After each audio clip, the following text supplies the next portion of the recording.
Look at me. Oh, let's turn this down. I wasn't even gonna do a video. This is like impromptu. I'm late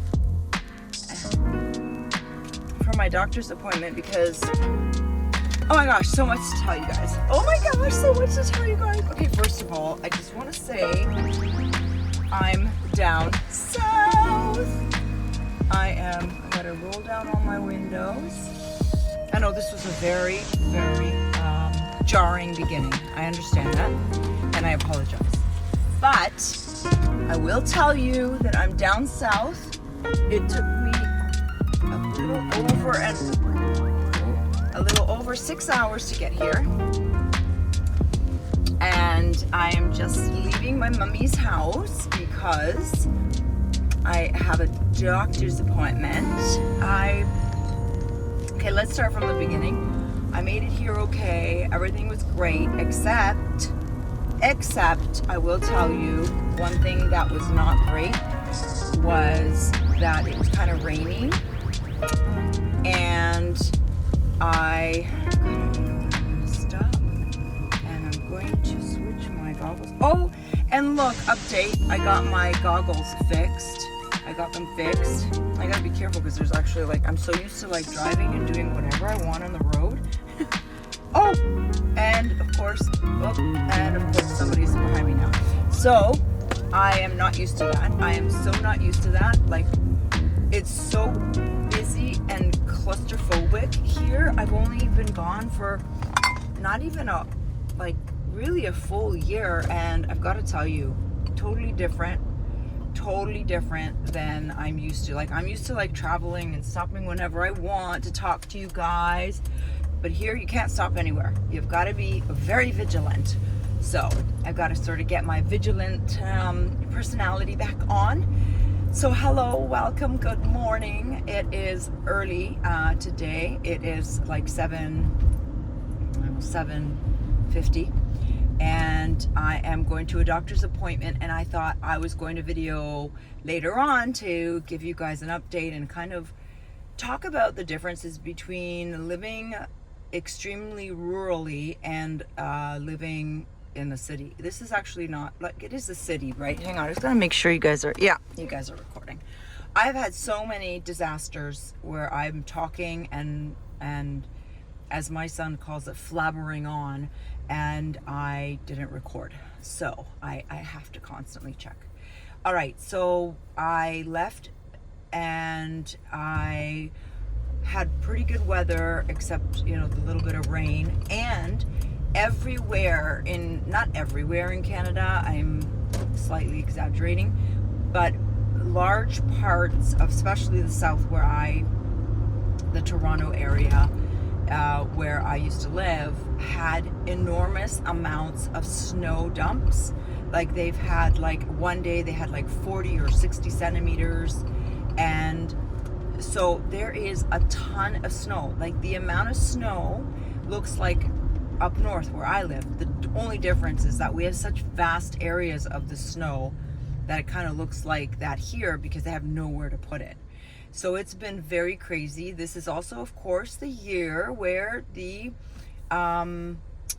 weatherman is constantly threatening with this disaster or that. I'm worried for down south here because when I arrived, so they had a week worth of dump.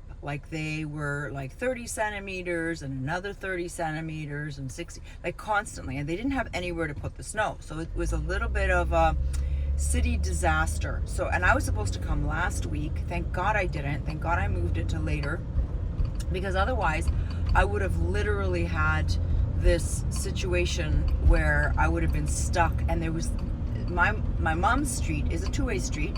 It became a one-way street because of the amount of snow that they had to plow all the way on either side. What's happening now, as I noticed as I was coming down, is that there is a ton of water. Everything is melting. I arrived yesterday. It was gorgeous. I had to roll down my window. I haven't rolled down my window, and let's see, since October, November, December, January, February. So I haven't rolled down my windows for 4 months. 4 months I haven't rolled down my windows, and yesterday I was driving +8, beautiful sun. I literally came from the clouds and I descended down into the sunshine. It was absolutely stunning. I took a video so that my husband would see how beautiful, because I'm here by myself. So this is the very first time I traveled by myself. I'm so proud of myself.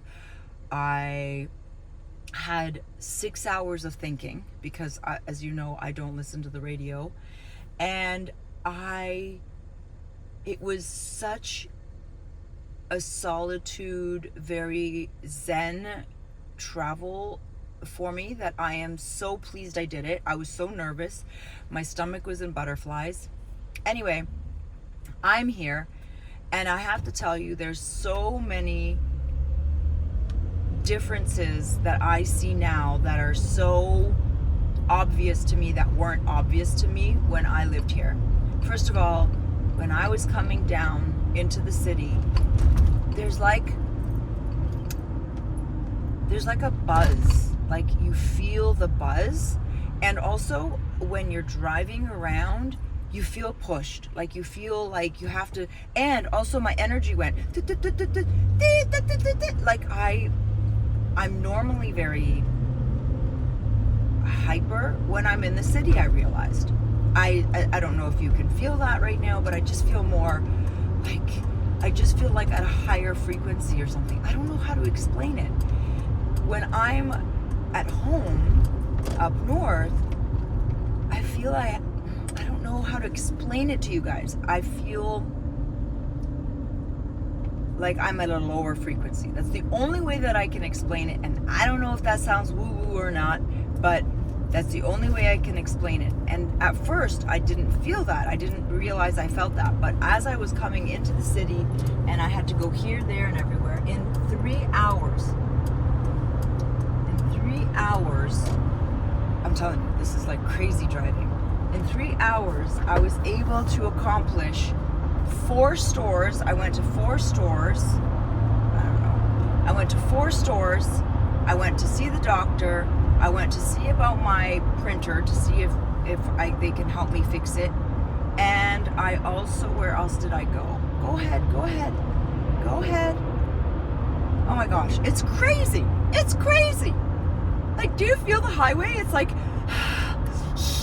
anyway, so I thought, I'm going to the doctor's. I was writing this morning. I was doing my morning pages. Oh, I'm so excited. I started a new book specifically for my morning pages, so I'm not mixing up my writings. And it was so lovely. My mom made me crisp bedding, and I was in a fully white sheeted crisp bedding with lavender pouches, so it made everything smell nice. I went to bed like a rock. I literally hit the sheets after writing, after reading, and I just don't even remember falling asleep. That hasn't happened since I've been up north. I would say for about 3 months, where I'm not really looking forward to going to sleep. I'm really kind of going to sleep because I know I have to wake up and I have to do my morning routine, so I don't want to be tired. But I went to bed. It was 9 o'clock. 9 o'clock. I went to bed. I didn't actually go lay down until I finished my reading and my writing, but it must have been maybe 9:30. I don't remember anything. So that's the first thing. This place tires me out differently. It is so crazy. If people don't believe that living in the city brings you to a more tired, higher frequency, like a more higher vibration, that it's kind of like a tire, I would say. I feel like it's kind of like a tire. When you're driving fast on the highway, oh, there's an accident. Yep, there's already an accident. When you're driving on the highway and you're driving 100 kilometers an hour, and you're doing that every single day, the wear and tear on your tires is going to be much, much higher than me when I drive on my little highways. Like, I'm just going to try to do this for you guys.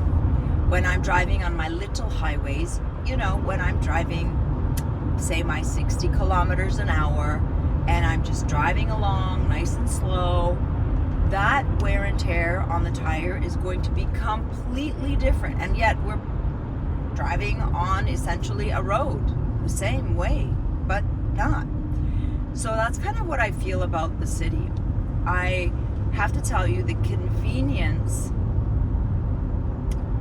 is so alluring. It's so alluring because I got, like I told you, 4 stores. Bang, bang, bang.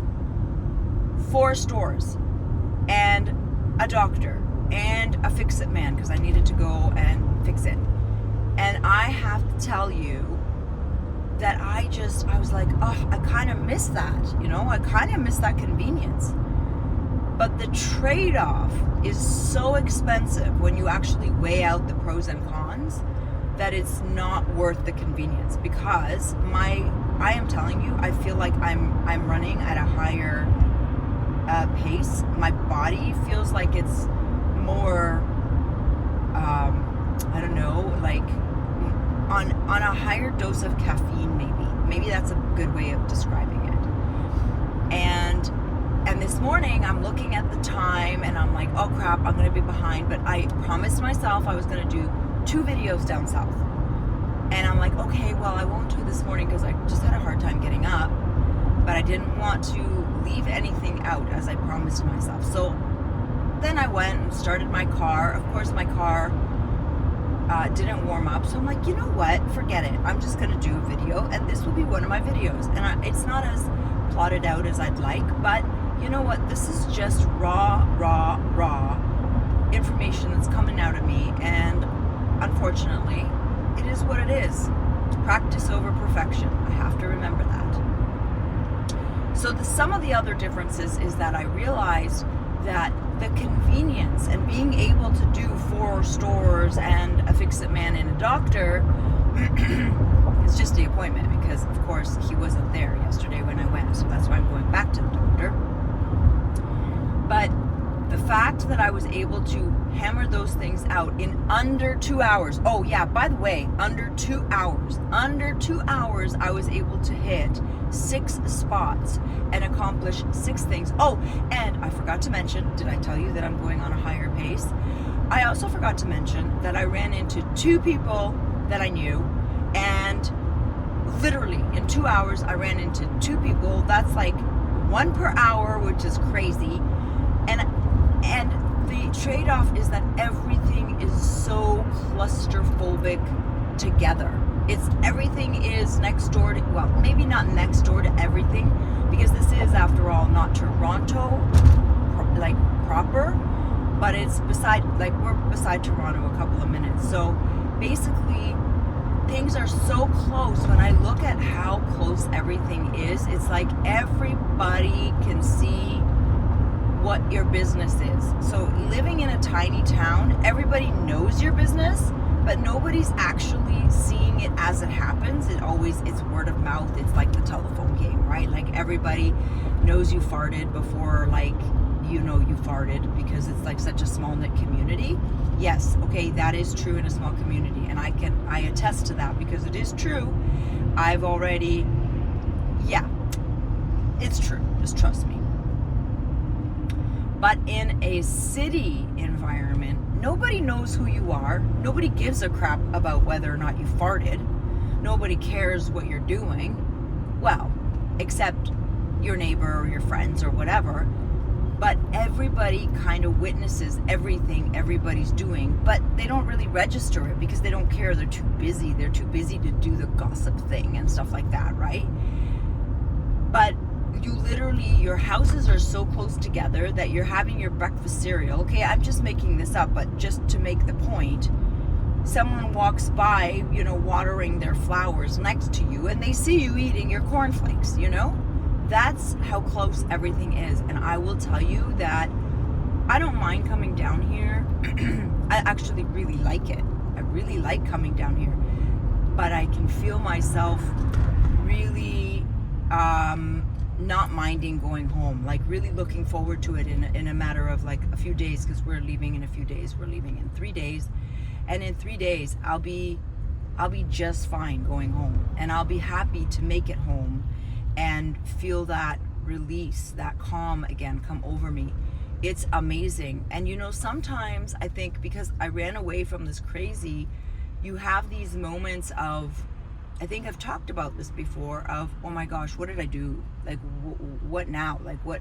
Okay, so here I am, now what?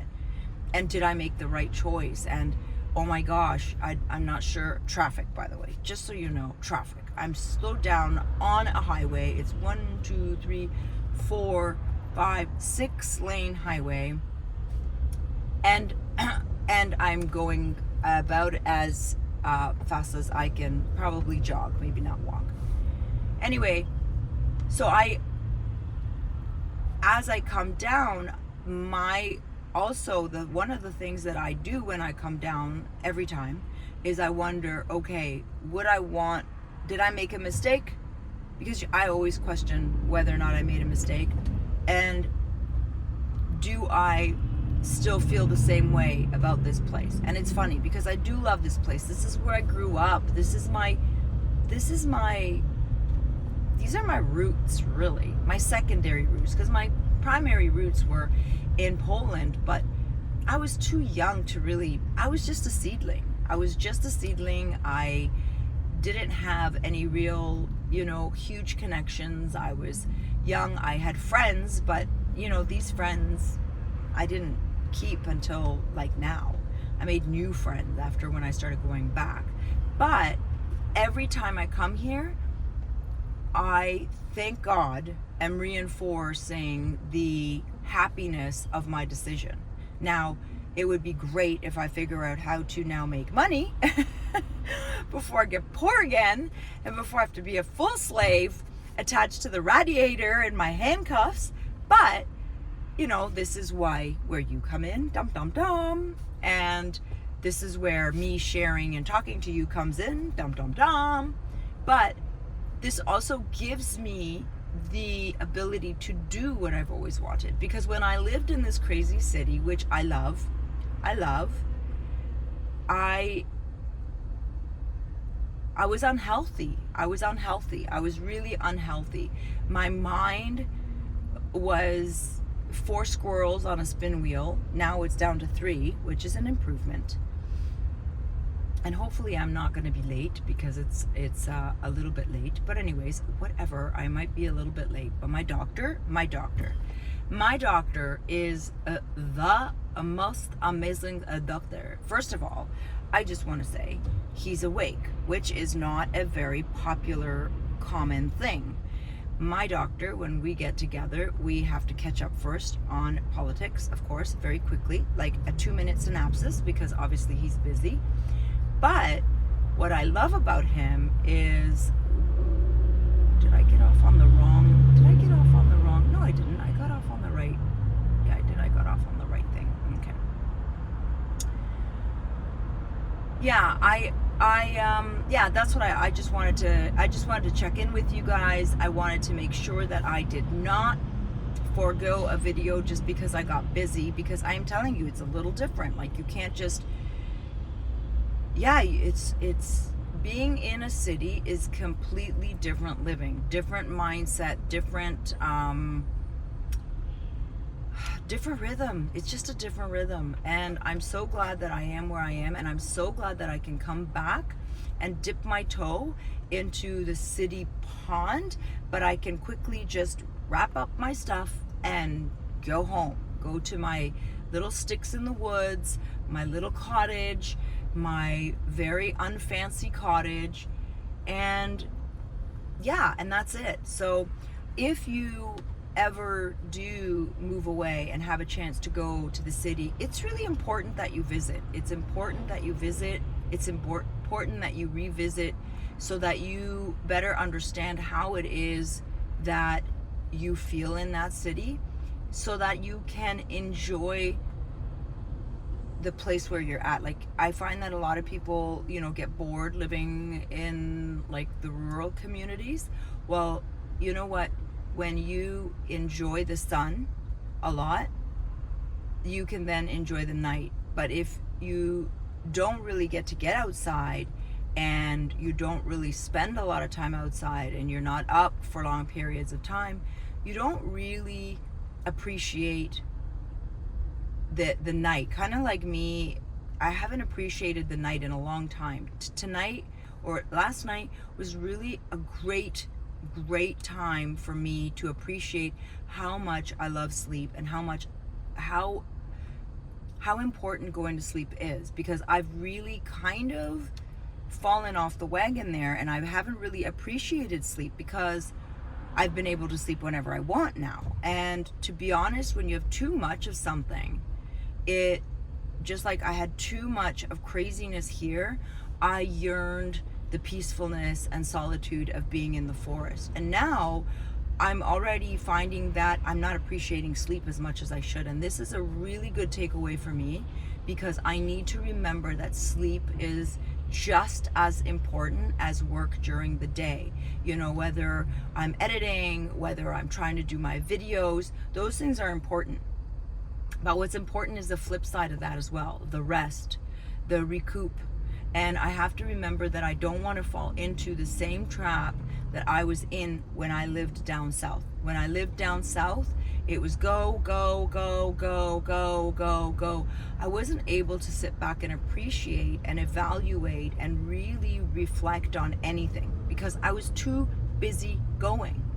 And now that I've had that time to really start reflecting, even though I'm here and it's crazy bonkers, I'm able to really already be able to go, oh, but this, oh, but, you know, and kind of looking at it in a more philosophical, reflective light. And I'm really glad that that is something that's developing, because I think that when we all live in the same place and we don't change our perspectives, we tend to get stale, stagnate, you know, we become like a pond-infested, mosquito-infested pond, I mean, and we don't want that. We want to be more like a river. We want to be more like running water, moving water, fresh.